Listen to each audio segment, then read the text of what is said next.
গরু বা খাসির কলিজা সবারই পছন্দ, কিন্তু এই কলিজাটাতে অনেক ধরনের ইমপিউরিটি থাকে যেগুলো পরিষ্কার করে নেওয়া খুবই জরুরি। আমি আমার আগের ভিডিওতে দেখিয়েছিলাম যেটা কিভাবে পরিষ্কার করে নিতে হয়। তো তারই ধারাবাহিকতায় আজকে আমি করে দেখাবো কলিজা ভুনা। তবে আগের ভিডিওর থেকেও আরেকটু সহজভাবে করে দেখাবো আপনাদের, যাতে করে খুব সহজেই আপনারা পরিষ্কার করে নিতে পারেন। রেসিপিটাতে প্রচুর টিপস থাকছে, এজন্য ভিডিওটা না টেনে শুরু থেকে শেষ পর্যন্ত দেখার জন্য রিকোয়েস্ট করব। টোটাল রেসিপিটাকে আমরা দুইটা অংশে ভাগ করেছি। প্রথম অংশ কিভাবে কলিজাটা পরিষ্কার করতে হয় সেটা দেখাবো, আর দ্বিতীয় অংশে দেখাবো কিভাবে রান্না করতে হবে। দেখুন, আমি এখানে 1 কেজি গরুর কলিজা নিয়েছি, একদম আস্ত অবস্থায় আছে। আচ্ছা, পরিষ্কার করার আগে একটা টিপস দিয়ে শুরু করি। সবসময় চেষ্টা করবেন এই কলিজাটাকে ফ্রেশ কলিজা নিতে। কেন এই কথা বলছি? কলিজাতে প্রচুর রক্ত থাকে, আর এই রক্তটা কিন্তু খুব সহজেই নষ্ট হয়ে যায়। দ্যাটস ওয়াই কলিজার যে গ্রেড বা এর যে পুষ্টিগুণ সেটা কিন্তু নষ্ট হয়ে যায়। এজন্য চেষ্টা করবেন সবসময় ফ্রেশ কলিজাটা নিতে। যদি বাইরে থেকে নেন তাহলে গরু বা খাসি জবাই করার পর পরে এটা নেবেন, তাতে ফ্রেশ কলিজা পাবেন। তো এখন দেখাবো কিভাবে পরিষ্কারটা করতে হবে।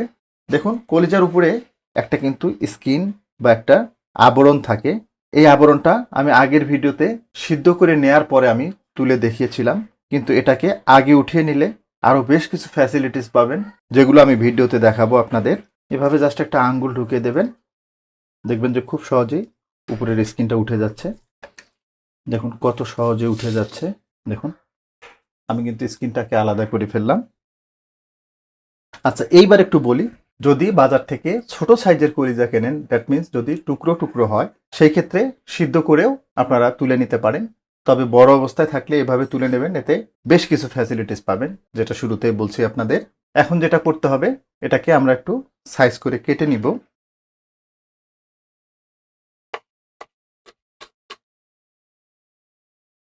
এখন আমরা এটাকে ক্লিন করে নিব। কলিজাটাকে পরিষ্কার করে নেওয়ার জন্য একটা প্যানে পর্যাপ্ত পানি নিয়ে পানিটাকে খুব ভালোভাবে ফুটিয়ে নিয়েছি। এখন এতে সেই কলিজাটা দিয়ে দিব। এইটাতে কতটা ইমপিউরিটি আছে একটু পরে আপনারা নিজেরাই দেখবেন। আমার বিশ্বাস এই ভিডিওটা দেখার পরে কখনোই আপনারা অ্যাজ ইউজুয়ালভাবে কলিজা ভুনা করবেন না। দেখুন, ময়লাগুলো ফেনা আকারে বের হয়েছে। পাশাপাশি যে জিনিসটা দেখার সেটা হচ্ছে, দেখুন কিভাবে রক্তগুলো বের হচ্ছে। যদি আমরা এভাবে পরিষ্কার না করে কলিজাটাকে রান্না করি, আপনাদের অনেকেই কমপ্লেন থাকে যে কলিজা রান্না করার পরে কালো হয়। এটাই কিন্তু মেইন কারণ। তার কারণ এই রক্তটা রান্নার সাথে মিশে যাওয়ার জন্যই মূলত রান্নাটা কালো দেখা যায়। খেয়াল করুন কি আকারে ব্লাড বের হচ্ছে, কতটা রক্ত থাকতে পারে ভিতরে, এটা না দেখলে বুঝবেন না।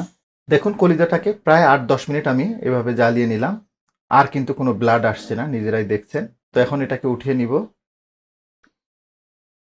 দেখুন, পানির কালারটা দেখেই বুঝতেছেন কতটা ইমপিউরিটি ছিল।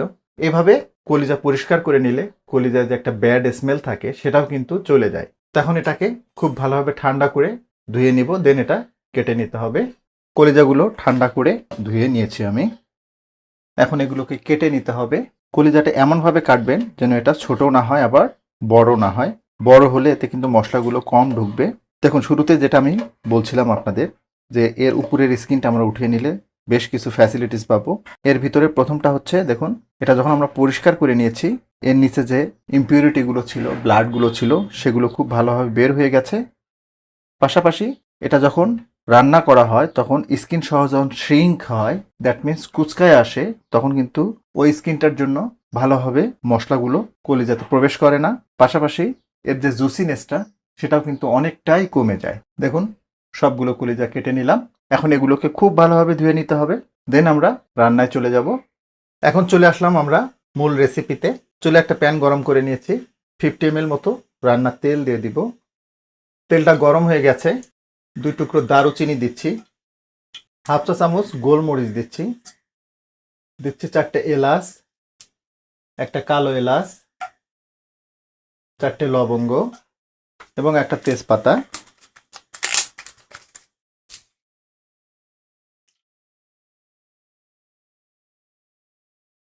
মশলাগুলোকে হালকা করে একটু ভেজে নিলাম।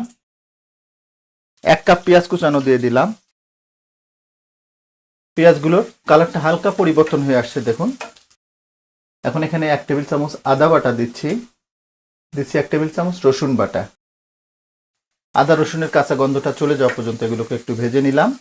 এখন এখানে হাফ টেবিল চামচ জিরার গুঁড়া দিচ্ছি, হাফ টেবিল চামচ ধনিয়ার গুঁড়া, হাফ টেবিল চামচ হলুদের গুঁড়া, 1 টেবিল চামচ শুকনা মরিচের গুঁড়া। তবে ঝালটা আপনাদের রুচি মতো কমিয়ে বাড়িয়ে নেবেন। শুকনো গুঁড়া মশলাগুলো যাতে পুড়ে না যায় একটু পানি দিয়ে দিব। 1 কাপ মতো পানি দিয়ে দিলাম। এই জায়গাটাতে একটু বলে রাখি, কলিজা ভুনার মশলাটাকে খুব ভালোভাবে কষিয়ে নিতে হয়, কেননা যেহেতু কলিজা দীর্ঘ সময় ধরে রান্না করতে হয় না। দ্বিতীয়ত কলিজাটাকে আমরা আগে 10 মিনিট মতো জ্বালিয়ে নিয়েছিলাম পরিষ্কার করার জন্য। এজন্য যদি আমরা মশলা সহ কলিজাটাকে ভুনতে যাই তাহলে মশলা ভুনাতে ভুনাতে কলিজাটা অনেক হার্ড হয়ে যাবে। এজন্য মশলাটাকে আগে খুব ভালোভাবে কষিয়ে নিতে হবে। ঢাকনাটা লাগিয়ে দিব আর চুলার জালটাকে মিডিয়ামেই রাখবো। মিডিয়াম হিটে মশলাটাকে প্রায় 8-10 মিনিট মতো আমি কষিয়ে নিলাম। দেখুন কত চমৎকারভাবে তেলটা ছেড়ে দিয়েছে, আর এই তেল ছেড়ে দেওয়াটাই কিন্তু ইন্ডিকেট করে মশলাটা খুব ভালোভাবে কষানো হয়ে গেছে। সেই পরিষ্কার করে নেওয়া কলিজাগুলো এগুলো দিয়ে দিচ্ছি। লবণটা দেওয়া হয়নি, লবণটা দিয়ে দিব। 1 টেবিল চামচ মতো লবণ দিয়ে দিলাম।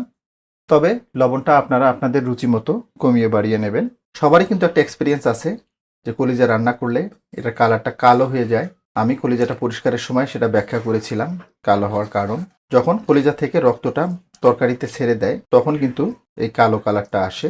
এভাবে করে দেখবেন কলিজার কালার কখনোই কালো আসবে না। ঢাকনাটা লাগিয়ে দিব আর চুলার জালটাকে মিডিয়ামেই রাখবো। মিডিয়াম হিটে কলিজাটাকে প্রায় 15 মিনিট মতো আমি কষিয়ে নিলাম। দেখুন কত চমৎকারভাবে তেলটা ছেড়ে দিয়েছে। যখন সুন্দরভাবে তেলটা ছেড়ে দেবে তখন বুঝবেন কলিজাটা খুব সুন্দরভাবে কষানো হয়ে গেছে। তো এটাকে আরো একটু সিদ্ধ করে নিতে হবে, এজন্য একটু পানি অ্যাড করব। তবে পানিটা অবশ্যই গরম পানি। জাস্ট 1 কাপ মতো পানি দিয়েছি। কলিজা যেহেতু দীর্ঘ সময় রান্না করতে হয় না, এতে কলিজাটা অনেক হার্ড হয়ে যায়। মাংসের তুলনায় এটা কম সময় রান্না করতে হয়। এই পর্যায়ে ফ্লেভারের জন্য 5টা কাঁচামরিচ দিচ্ছি। সেই সাথে দেব হাফ চা চামচ গরম মশলার গুঁড়ো। ঢাকনাটা আবার লাগিয়ে দিব। চুলার জালটাকে মিডিয়ামেই রাখবো। মিডিয়াম হিটে কলিজাটাকে প্রায় 20 মিনিট মতো আমি রান্না করে নিলাম। তবে অফ ক্যামেরায় আমি 2বার নেড়ে দিয়েছিলাম যাতে তলায় না লেগে যায়। দেখুন কত চমৎকার কালার চলে আসছে। রান্নাটা কিন্তু অলমোস্ট আমাদের ডান। এই পর্যায়ে একটু পেঁয়াজের বেরেস্তা দিয়ে দিচ্ছি।